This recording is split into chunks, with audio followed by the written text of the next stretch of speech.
এটা ১৯১৭ সালের গল্প, যখন জার্মানিতে যুদ্ধ চলছিল। আমরা সব জায়গায় জার্মান সৈন্যদের চিৎকার করতে দেখি। চারিদিকে মৃতদেহ, সবাই ভীত।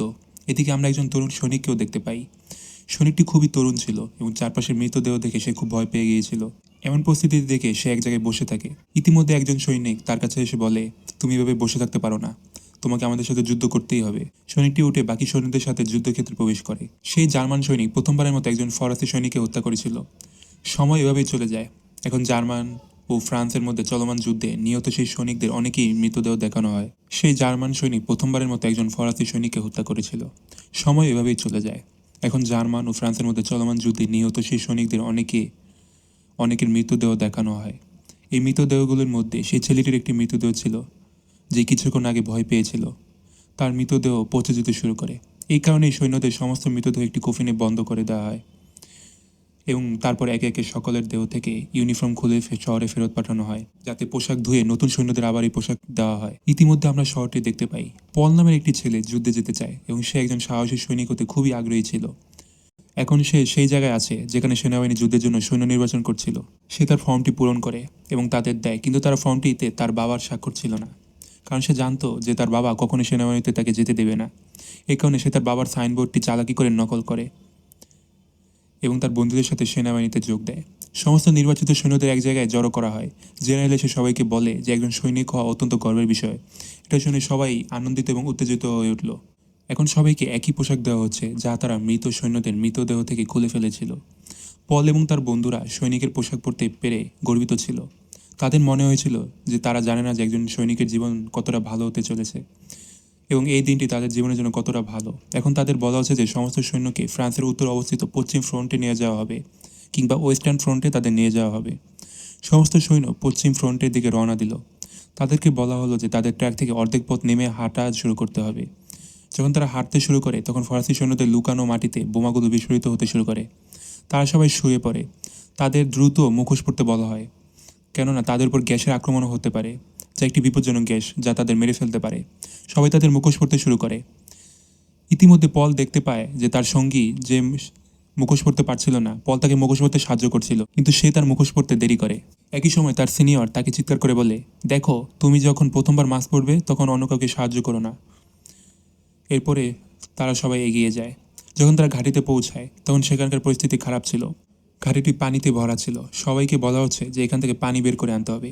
এখন তাদের কাছে বালতি এবং অন্য কোনো জিনিসপত্র ছিল না, তাই তারা সবাই হেলমেট খুলে পানি আনতে শুরু করলো। এখানে পলের সাথে একজন ব্যক্তির দেখা হয়, যে এখানকার পরিস্থিতি সম্পর্কে বলে। অন্যদিকে তার এক বন্ধু, যে এখানকার পরিস্থিতি দেখে বিরক্ত হয়ে গেছিল, সে পলকে বলে, আমি জানতাম না যে যুদ্ধে এমন পরিস্থিতি তৈরি হয়, আমি এখানে থাকতে পারবো না, আমাকে আমার বাড়ি ফিরে যেতে হবে। কিন্তু এখন আর এমন কোনো কিছু করে লাভ নেই, কেননা তারা যুদ্ধ ছেড়ে চলে যেতে পারবে না। একইভাবে জল তোলার সময় রাত দেখা যায়। রাতে তাদের সীমান্তে দাঁড়িয়ে পাহারা দেওয়ার দায়িত্ব ছিল। পল যখন তার সঙ্গীদের সাথে পাহারা দিচ্ছিল, তখন তিনি সম্পূর্ণরূপে অজ্ঞ ছিল যে এখানে গুলি চালানো হতে পারে। তারপর একটি গুলি তার মাথায় লাগে এবং সে পড়ে যায়। হেলমেট থাকার কারণে সে বেঁচে যায়। কিছুক্ষণ পর এখানে বোমা পড়তে শুরু করে। বিশৃঙ্খলা সৃষ্টি হয়। সমস্ত সৈন্য বেসমেন্টে লুকিয়েছিল। চারিদিকে গুলি ছোড়া হচ্ছিল। পলের মধ্যে, যে এখানে আসার জন্য অনুতপ্ত ছিল, সে ভয় পেয়ে চিৎকার করছিল এবং বলছিল আমাকে বাড়িতে ফিরে যেতে হবে, কিন্তু তার কথা শোনার জন্য কেউই ছিল না। তারপর যখন তার এক সঙ্গী বাইরে যাচ্ছিল, তখন তার পায়ে একটি বোমা বিস্ফোরণ ঘটে এবং ফলে তার সমস্ত শরীর ছিন্নভিন্ন হয়ে যায়। এই দৃশ্যটি ছিল খুবই ভয়াবহ। এটা থেকে সবাই আরও ভয় পেয়ে গেল। এমনকি এই সময় বোমাও বিস্ফোরিত হতে শুরু করলো। এর ফলে সকলের মনে হয়েছিল যে বেসমেন্টটি ভেঙে পড়ে যাচ্ছে, তাই তাদের যত তাড়াতাড়ি সম্ভব সেখান থেকে সরে যেতে হবে। সবাই এখান থেকে সরে যাচ্ছে, কিন্তু পল যাচ্ছে না। কিছুক্ষণের মধ্যেই বেসমেন্টটি ভেঙে পড়ে এবং সবাই ভাবে যে পল সেই বেসমেন্টটি মারা গেছে। সকালে যখন সৈন্যরা এসে কাঠ সরিয়ে ফেললো, তখনও পল বেঁচে ছিল। তারপর তারা পলকে বাইরে নিয়ে যায় এবং একটি জায়গায় বসাতে বাধ্য করে। যার সাথে তার প্রথম দেখা হয়েছিল, সে তাকে এই জায়গা সম্পর্কে সমস্ত তথ্য দিয়েছিল। সে জানতো যে পল ক্ষুধার্ত হবে, তাই সে তাকে এক টুকরা রুটি খেতে দেয়। এখন একজন সৈনিক এখানে এসে পলকে বলে যে তুমি এভাবে অলসভাবে বসে থাকতে পারো না। নিহত সকল সৈনিকদের নাম লেখা ব্যাজ সংগ্রহ করো, যাতে আমরা তাদের পরিবারকে জানাতে পারি। পল যখন সমস্ত সৈন্যদের ব্যাজ সংগ্রহ করছিল, তখন সে তার বন্ধুর চশমা পেয়ে যায়। সেটা থেকে খুব ভয় পেয়ে যায়। পল যখন আরও কিছু দূর এগিয়ে যায়, তখন সে তার বন্ধুর মৃতদেহ দেখতে পায়। পল এটি থেকে কাঁদতে শুরু করে, কারণ সে জানতো যে সে বেশি কাঁদতে পারবে না, তাই সে তার কাজ শুরু করে দেয়। সময় এভাবেই কেটে যায়। একজন অফিসার মৃত সৈন্যদের ব্যাজ থেকে তাদের নাম রেজিস্টার অফিসে প্রবেশ করান এবং তার ঊর্ধ্বতন কর্মকর্তা ম্যাথিয়াসকে এই সমস্ত কথা বলেন। ওই অফিসার বলছেন যে স্যার, 40,000-এর বেশি সৈন্য নিহত হয়েছে, আমাদের যুদ্ধ বন্ধ করা উচিত, না হলে কি হবে জানি না। তার কথা শোনার পর ম্যাথিয়াস ভাবছিলেন যে আমরা এই যুদ্ধ কিভাবে থামাবো। ম্যাথিয়াস এখন তার সমস্ত ঊর্ধ্বতন কর্মকর্তাদের ডেকে সভা শুরু করে। সেখানে পল এবং তাদের দলকে এখন এক জায়গা থেকে অন্য জায়গায় অন্য ঘাঁটিতে পাঠানো হচ্ছিল, যেখানে তাদের অন্যান্য সৈনিকদের সাথে থাকতে হচ্ছিল। সেখানে গিয়ে তারা জানতে পারে কাছাকাছি একটি খামারও ছিল। সেখান থেকে পল এবং তার সঙ্গী হাঁস চুরি করে এবং তারা সেটি রান্না করে সুস্বাদুভাবে খায়। অনেকদিন পর এত ভালো খাবার খেয়েছে ওরা। আর তারপর সবাই রাতে বসে খাবারের জন্য আলুর খোসা ছাড়ছে। ঠিক তখনই তারা কিছু ফরাসি মেয়েকে ঘাটের কাছে যেতে দেখে, যারা ছিল খুবই সুন্দরী। পলের দলের একজন তাদের কাছে যায় এবং তাদের মুগ্ধ করার জন্য একটি অদ্ভুত নাচ দেখায়। পলের বন্ধু, যে পড়তে এবং লিখতে জানতো না, সে পলের কাছে আসে এবং তাকে চিঠি পড়তে দেয়। সেখান থেকে পল জানতে পারে যে তার স্ত্রী এবং একটি সন্তান ছিল, কিন্তু শিশুটি কোনো রোগের কারণে মারা গেছে। রাত নেমে এলো এবং তাদের বন্ধু এসে পড়ল, মেয়েদের সাথে গিয়েছিল। সে এসে তাদের পুরো ঘটনাটি বলে এবং একটি মেয়ের রুমালও দেখায়, যা সে তার সাথে করে এনেছিল। সকালে তারা খবর পায় যে আরও 60 জন সৈন্য আসছে, কিন্তু তারা তাদের ঘাঁটিতে পৌঁছায়নি। সবাই চিন্তিত ছিল, তাই পল সমস্ত সৈন্যদের নিয়ে তাদের খুঁজতে যায় যে তারা কোথায় গেল। যখন তারা তাদের খোঁজে, তখন তারা একটি স্টেশনে পৌঁছায় যে ট্রেন থেকে তাদের আসতে হয়েছিল। তখন তারা সেখানে গ্যাস ছড়িয়ে পড়ার অনুভূতি পায়। যখন তারা স্টেশনের কাছে একটি ঘরে যায়, তখন তারা দেখতে পারে যে 60 জন সৈন্য সবাই সেখানে মারা গিয়েছে, কারণ তারা সময়ের আগেই তাদের মুখোশ খুলে ফেলেছিল। 60 জন সৈন্যের মৃতদেহ দেখে পল খুবই ভয় পায়। অন্যদিকে জার্মানিতে আমাদের সেই সিনিয়র হেডকে দেখানো হয়, যার কাছে একটি সৈনিক এসে বলে যে আমরা যে 60 জন সৈন্যকে যুদ্ধ পাঠিয়েছিলাম তারাও নিহত হয়েছে, এখন আমাদের যুদ্ধ বন্ধ করা উচিত। কিন্তু হেড বলে আমি এই যুদ্ধ থামাতে পারবো না, আমি পরাজয় পছন্দ করি না। সমস্ত সৈন্যদের পশ্চিম ফ্রন্টে পাঠান এবং প্রয়োজনে আরও সৈন্য সংগ্রহ করুন। ম্যাথিয়াস সৈন্যদের কারণে চিন্তিত, কারণ পরের দিন সবাই মারা যাচ্ছিল।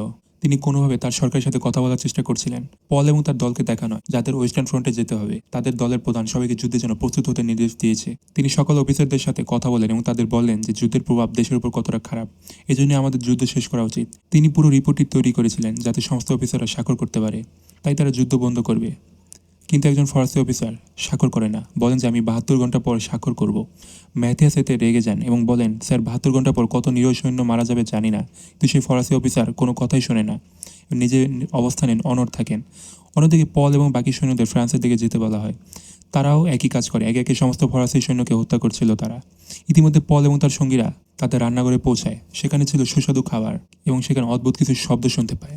যখন তারা বাইরে গিয়ে দেখে ফরাসি সৈন্যরা বড় বড় ট্যাঙ্ক নিয়ে আসছে, যখন তারা তাদের উপর গুলি চালায় তখন তারা বুঝতে পারে যে তাদের গুলি তাদের ট্যাঙ্কের উপর কোনো প্রভাব ফেলবে না, কারণ সেই ট্যাঙ্কগুলো ছিল শক্তিশালী। তারা এখন ধীরে ধীরে তাদের দিকে এগিয়ে আসছিল, একে একে জার্মান সৈন্যদের হত্যা করছিল।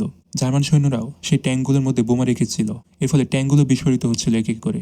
কিন্তু ফরাসি সৈন্যদের কাছে ছিল ফায়ার গান, তারা সেই ফায়ার গান থেকে আগুন ছেড়ে জার্মান সৈন্যদের হত্যা করছিল। ইতিমধ্যে পলের বন্ধু তাদের হাতে ধরা পড়ে এবং নিজেকে তাদের কাছে আত্মসমর্পণ করে, কিন্তু ফরাসি সৈন্যরা তাকে জীবন্ত পুড়িয়ে হত্যা করে। এসব দেখে পল ভেঙে পড়ে।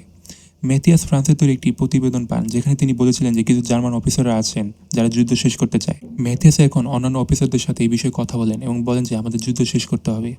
একজন অফিসার বলছেন যদি আমরা এটা করি তাহলে ফ্রান্স আমাদের দখল করে নেবে, কিন্তু ম্যাথিয়াস বলছেন না, এটা শুধু আমাদের আপোষ করতে হবে। সেখানে যুদ্ধক্ষেত্রে ফরাসি বিমান বাহিনী জার্মান সৈন্যদের উপর আক্রমণ করছিল। তারা তাদের দিকে গোলা ছুড়ছিল এবং বোমা ফেলছিল। এই বোমা বিস্ফোরণের ফলে পল পানিতে পড়ে যায় এবং নিজেকে এমনভাবে দেখায় যেন সে মারা গেছে, তাই তাকে কেউ আক্রমণ করে না। এখন যখন সে উঠতে চলেছে তখন একজন ফরাসি সৈন্য তাকে দেখে ফেলে এবং তার উপর বোমা বর্ষণ শুরু করে। ঠিক তখনই সে পিছলে পড়ে যায়। পল এখন সৈনিকটিকে ধরে ফেলে এবং তাকে ছুরি দিয়ে অনেকবার আঘাত করে, কিন্তু সে মরে না। এখানে পল তার মুখ মাটি দিয়ে থেতলে দেয়, ফলে সে শ্বাসকষ্টের কারণে মারা যায়। পরে সে কী করছে তা সে মনে করে, এখন সে সৈনিকের জীবন বাঁচানোর চেষ্টা করে। ঠিক তখনই পল সৈনিকের পকেট থেকে তার স্ত্রী এবং ছেলে একটি ছবি বের করে। কিছুক্ষণ পর সৈনিকটিও মারা যায়। পল বলল, আমি অবশ্যই তোমাদের বাড়িতে যাব এবং তোমার স্ত্রীকে বলবো তোমার স্বামী একজন সাহসী সৈনিক। এরপরে পল তার ঘাঁটিতে ফিরে আসে, যেখানে সবাই খুশি ছিল এবং বিজয় উদযাপন করছিল। পল তার আহত বন্ধুর কাছে যায় এবং তাকে একটি রুমাল দেয়, যা সে ফরাসি মেয়েদের কাছ থেকে পেয়েছিল। সে পলকে বলে যে আমাদের আরেক বন্ধু নিহত হয়েছে। এখন পল তার অন্য বন্ধুর কাছে যায়, যাকে থেকে সে খুশি হয়। সে তার আহত বন্ধুর কাছে খাবার নিয়ে আসছিল। আহত বন্ধুটি যে তার কাছ থেকে একটি কাঁটা চামচ সংগ্রহ করে এবং সে তার নিজের ঘাড়ে নিজে আঘাত করতে শুরু করে, কারণ সে বেঁচে থাকতে চাইছিল না। এই কারণে সে আত্মহত্যা করে এবং কিছুক্ষণ পর মারা যায়। পলের অন্য বন্ধু তাকে বলে যে আমি শুনেছি যে যুদ্ধ শেষ হতে চলেছে। পল বলে ঠিক আছে, কিন্তু আমার মনে হয় না। ম্যাথিয়াসকে দেখানো হয়েছে যে যুদ্ধ শেষ করার জন্য সমস্ত জার্মান অফিসারদের কাছ থেকে অনুমতি নিয়েছিলেন। ফ্রান্স এই কাগজপত্রগুলোতে স্বাক্ষর করে না এবং বলে যে যুদ্ধ আরও 6 ঘন্টা চলবে। একইভাবে সকালে আমরা পলকে দেখতে পাই যে তার সঙ্গীর সাথে খামারে যায়, যাতে সে আবার সেখান থেকে চুরি করে ভালো করে খেতে পারে। পল সেই খামারের ভেতর যায় যখন তার সঙ্গী বাইরে থেকে দাঁড়িয়ে পাহারা দিচ্ছিল, কিন্তু কৃষকের ছেলে তাকে দেখতে পায় এবং পলের সঙ্গীর পেটে গুলি করে। পল তার সঙ্গীর জন্য চিন্তিত ছিল এবং বলল, এসো আমি তোমার বুলেট বের করে দেবো। কিন্তু তার সঙ্গী বলল, না, তুমি শুধু আমাকে একটা সিগারেট দাও এবং আমাকে গাড়িতে নিয়ে যাও, সেখানে আমার চিকিৎসা করা হবে। পলও একই কাজ করে। যখন সে তার সঙ্গীকে নিয়ে যাচ্ছিল তখন সে পথে সৈন্যভর্তি একটি গাড়ি দেখতে পায়, কিন্তু তারা তাদের নিতে চায় না। যখন সে তার সঙ্গীকে নিয়ে গাড়িতে পৌঁছায় তখন ডাক্তার বলে, তোমার সঙ্গী মারা গিয়েছে। পল বলে, এটা কীভাবে হতে পারে? তার তার পেটে মাত্র একটি গুলি গিয়েছে, সে কীভাবে মারা যেতে পারে? ডাক্তার বলে, তুমি এখানে আসতে দেরি করেছো এবং যেই গুলিটি তাকে করা হয়েছে সেই বুলেটটি ছিল বিষে মাখা। পল এটা শুনে তার মন ভেঙে পড়ে। এই যুদ্ধ তার সমস্ত সঙ্গীকে তার কাছ থেকে কেড়ে নিয়েছিল। তার সেই শেষ সঙ্গীটিও নিহত হয়। এরপর তাদের একটি আদেশ দেওয়া হয়, সবাইকে মাথায় পৌঁছাতে হবে। সে সমস্ত সৈন্যদের বলে যে আমাদের এখনও কিছু সময় বাকি আছে, আমাদের ফ্রান্স আক্রমণ করতে হবে এবং তাদের যে কোনোভাবে হত্যা করতে হবে। ফ্রান্সের ঘাঁটিতে পৌঁছানোর পর তারা 11টার দিকে আক্রমণের জন্য অপেক্ষা করে, কিন্তু তার আগেই ফরাসি সৈন্যরা জার্মান সৈনিকদের উপর আক্রমণ করে। পল দেখতে পান একজন ফরাসি সৈনিক একজন জার্মান সৈনিককে মারধর করছে, যে একজন নিঃশ্বাস শিশু ছিল, সদ্য সেনাবাহিনীতে যোগ দিয়েছিল। পল তাকে বাঁচায় এবং ফরাসি সৈন্যদের সাথে লড়াই করার জন্য বেসমেন্টে আসে। তারপর একজন ফরাসি সৈন্য পলকে পেছন থেকে ছুরিকাঘাত করে। এরই মধ্যে ঘোষণা করা হয় যুদ্ধ শেষ। আহত পল যুদ্ধের পরের দৃশ্য দেখার জন্য ধীরে ধীরে এগিয়ে যায়। সে বেরিয়ে আসে এবং পড়ে যায়। যে ছেলেটি জীবন পল বাঁচিয়েছিল, একজন অফিসার তার কাছে এসে বলে, সমস্ত মৃত সৈন্যদের ব্যাজ সংগ্রহ করো। তারপর ছেলেটি আবার পলের সাথে দেখা করে, যিনি এখন মৃত। তার আহত সঙ্গী যে রুমালটি দিয়েছিল তারও সেই রুমালটিই ছিল। সেই ছেলেটি পলের হাত থেকে রুমালটি নিয়ে তার গলায় জড়িয়ে দেয়, যাতে সে সারা জীবন পলকে মনে রাখতে পারে। সে তার জীবন বাঁচিয়েছিল। এই ছিল পলের গল্প। সে ভেবেছিল সৈনিক হওয়ার পর তার জীবন সুখের হবে, কিন্তু সে জানতো না ঠিক এভাবে কী কী সমস্যার সম্মুখীন হতে হবে। আমাদের অনেক সাহসী সৈন্য তাদের জীবনের ঝুঁকির মধ্যে ফেলে আমাদের সীমান্তের দাঁড়িয়ে আমাদের জীবন রক্ষা করেছে। গল্প শেষ হয়, একই সাথে এই ছবির কাহিনীও শেষ হয়।